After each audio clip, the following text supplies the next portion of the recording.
Good morning student. तो class 12th में इसकी पहली वाली वीडियो में हमने वैद्युत द्विध्रुव की अक्षीय स्थिति में क्या निकाला था? वैद्युत क्षेत्र की तीव्रता ज्ञात की। ठीक है ना? वो आपका मोस्ट इंपोर्टेंट टॉपिक था बोर्ड के लेवल से। ठीक है ना? वो परीक्षाओं में लगभग आता ही रहता है। अब इसके बाद हमें वैद्युत द्विध्रुव की निरक्षीय स्थिति में वैद्युत क्षेत्र की तीव्रता ज्ञात करनी है। तो आइए हम कैसे इसके ज्ञात करते हैं। तो हमारे पास सबसे पहले एक डाइपोल है, ठीक है ना, वैद्युत द्विध्रुव है। ये माइनस क्यू है, ये आपका प्लस क्यू है। अब निरक्षीय स्थिति का मतलब होता है कि द्विध्रुव की सेंटर पॉइंट से x डिस्टेंस पर एक कोई पॉइंट P है जिस पर हमें क्या फाइंड करनी है? वैद्युत क्षेत्र की तीव्रता फाइंड करनी है। तो सबसे पहले इसके परपेंडिकुलर बाइसेक्टर भी इसे बोलते हैं, ठीक है ना।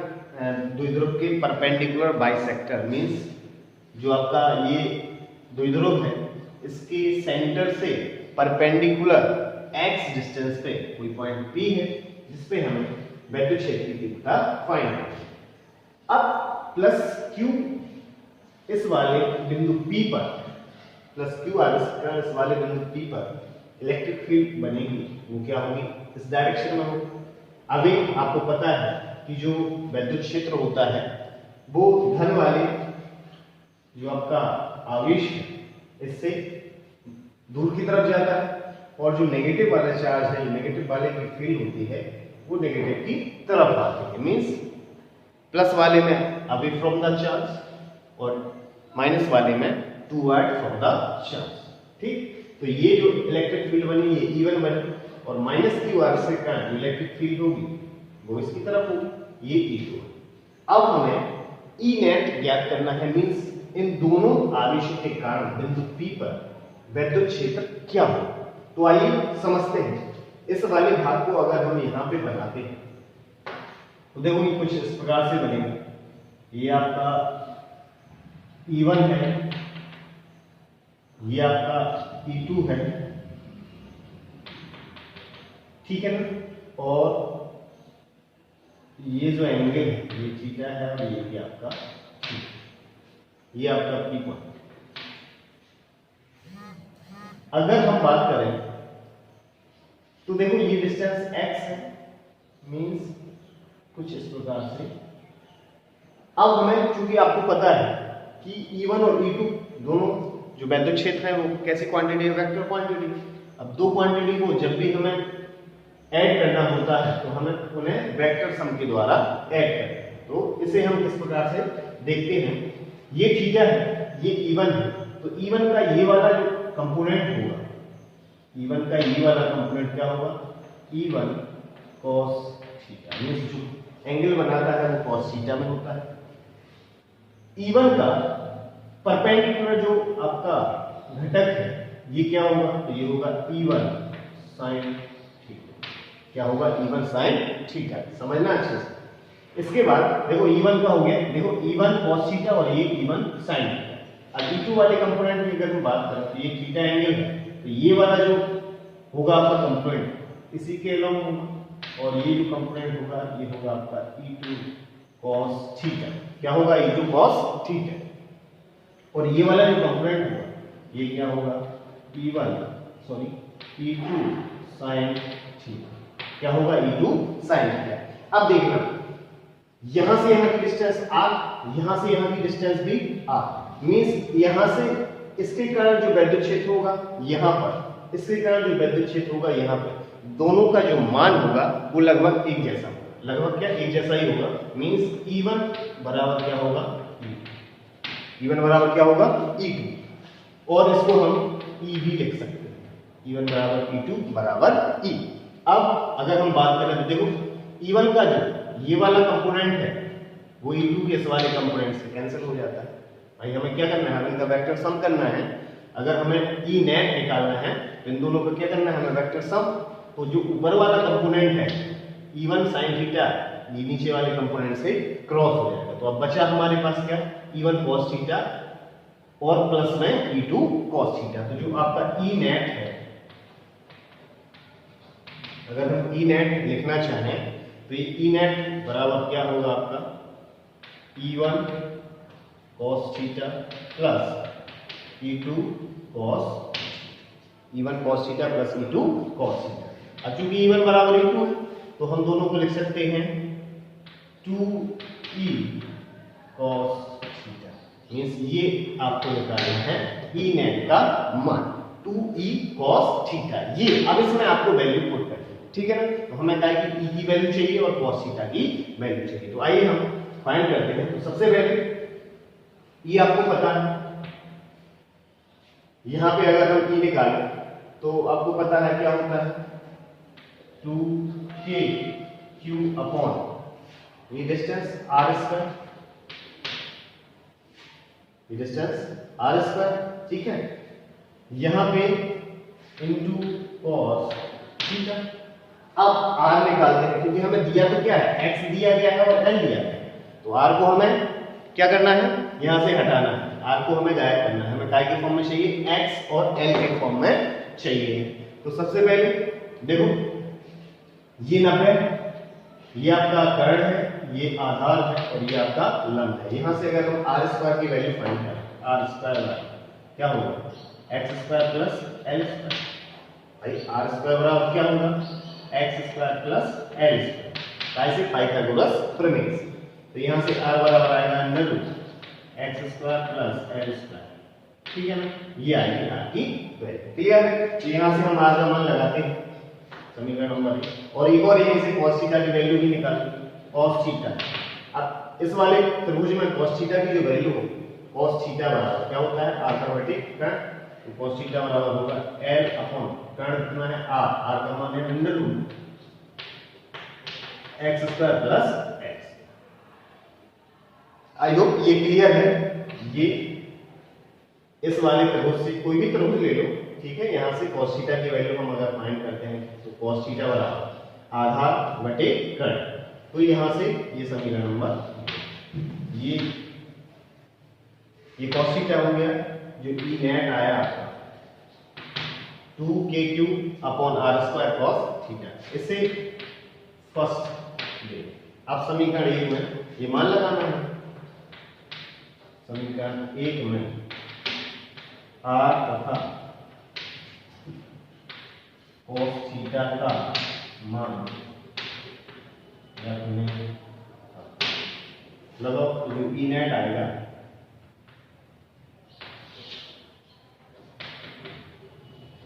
ई नेट ये क्या आएगा 2kq अपॉन r की जगह रखेंगे हम r स्क्वायर की जगह x स्क्वायर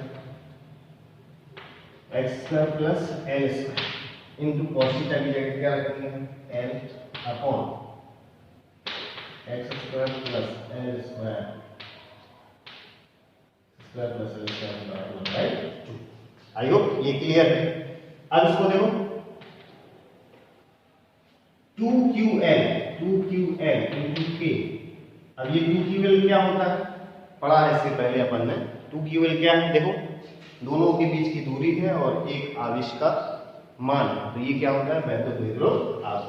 तो इसे हम P लिख सकते हैं और इसे हम लिख सकते हैं x square plus l square की पावर 1 2/3, ये हो जाएगा 3/2। क्लियर।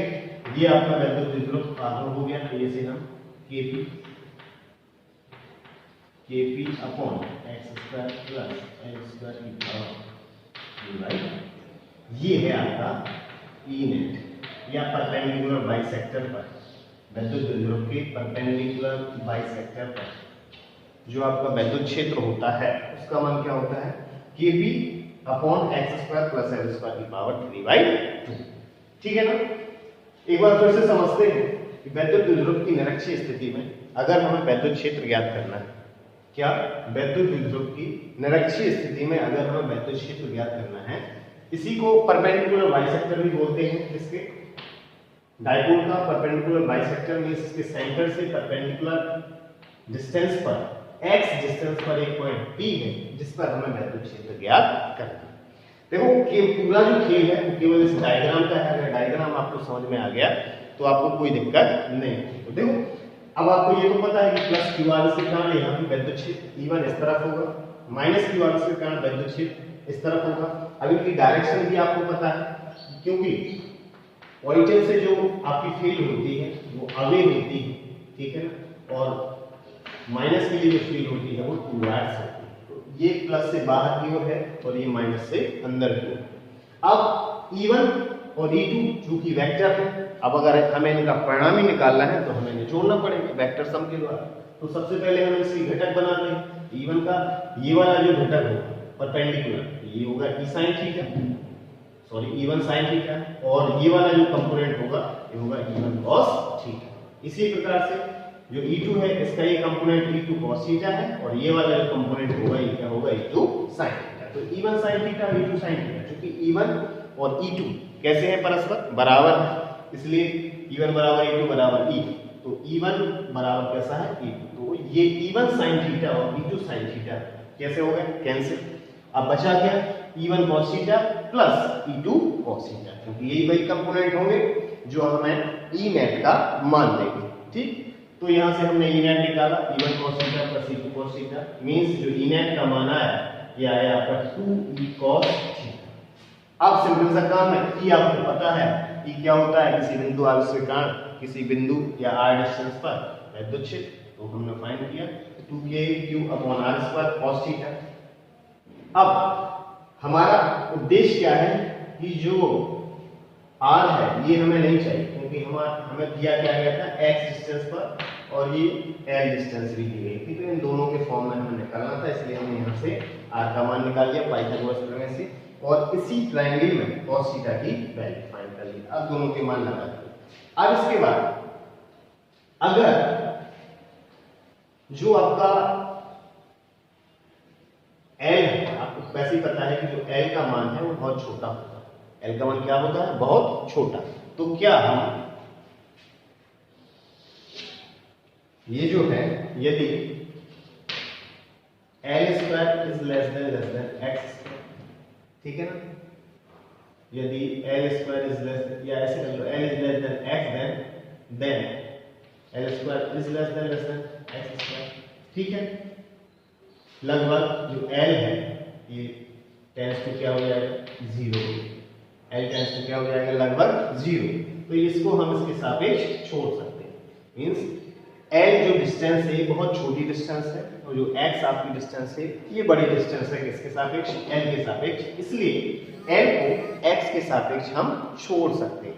तो यहां से ये जो आपका इक्वेशन नंबर 2 बनी, यहां से जो E नेट आएगा ये क्या आएगा आपका देखो KP अपॉन x², L² को छोड़ सकते हैं, यहाँ पे ये 2 से 2 कट जाएगा, क्या बचेगा x।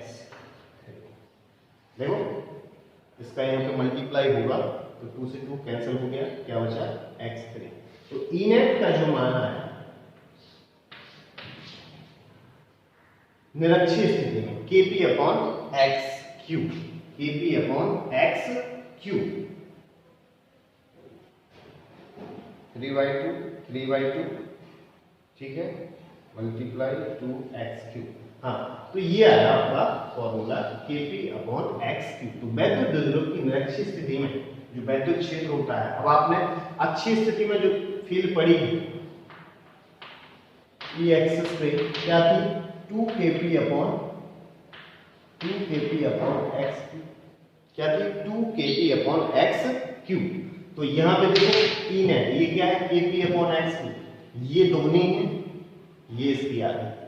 देखो भाई जो E एक्सिस पे थी आपकी क्या थी 2kp/x³, तो ये जो अक्ष पे वैद्युत द्विध्रुव की अक्ष पे जो इलेक्ट्रिक फील्ड का मान होता है वो निरक्षीय स्थिति में विद्युत क्षेत्र से दोगुना होता है। देखो ये दोगुना है और ये इसका आधा है। तो ये याद रखना है आपको कि अक्षीय स्थिति में जो विद्युत क्षेत्र की तीव्रता होती है वो निरक्षीय स्थिति में विद्युत क्षेत्र की तीव्रता की दोगुनी होती है।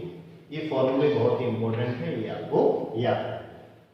तो आई होप वैद्युत द्विध्रुव की निरक्षीय स्थिति में वैद्युत क्षेत्र की तीव्रता कैसे फाइंड करते हैं ये आपको क्लियर होगा। बस केवल आपको ये फॉर्मूला, ये डायग्राम आपको अच्छे से समझना है, इसके बाद कुछ नहीं है, सिंपल। ठीक है ना? तो ये आई होप ये आपको क्लियर